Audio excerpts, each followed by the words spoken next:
តែផ្ទះស្អាតជាឋានសួគ៌របស់មនុស្សយើងមិនបណ្ដោយឲ្យមូសខ្លាមកយាយីគ្រួសារយើងបានទេការដាក់ទឹកតិចតួចនៅក្នុងផ្ទាំងដូចជាថូផ្កាថូដាំដើមឫស្សីទឹកចានទម្រើទូដាក់ម្ហូបអាចជាជំរឿនឲ្យមូសខ្លាពងបង្កើតជាកូនចៅបានក៏អាចដែលយើងស្លៀកពាក់ជាកន្លែងដែលមូសពួនសំងំនៅ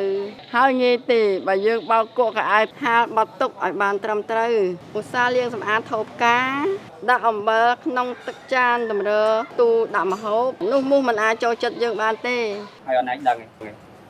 យើងធ្វើមិនកុំឲ្យមូសនឹងខាំកូនយើងណាចាយើងត្រូវតែទៅកម្ចាត់របស់វាចេញ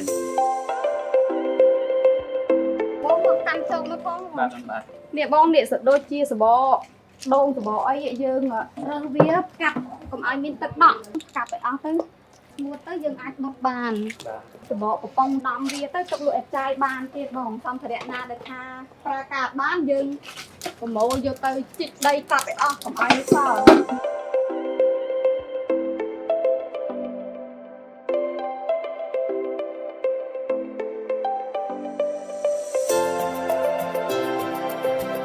សម្បកកង់ក៏អីចឹងដែរត្រូវទុកឲ្យស្រួលកុំឲ្យដក់ទឹកហើយសម្បកកង់ចាស់ៗនឹងយកមកដាក់ដាំបន្លែដាំផ្កាធ្វើសួនលំអបានកុំទុកចោលវាអាចដក់ទឹកនាំឲ្យកើតដង្កូវទឹកកើតជាមូសខ្លាបានណាចៅកូនសូមអរគុណលោកតាលោកយាយនិងពុកម៉ែដែលការពារកូនពីជំងឺគ្រុនឈាមគ្រួសារឆ្លាតវៃគ្រប់គ្នានាំគ្នាបំបត្តិជំរកមូសក្នុងផ្ទះក្រៅផ្ទះគ្មានគ្រុនឈាមចំណេញថវិកាគ្រួសាររុងរឿង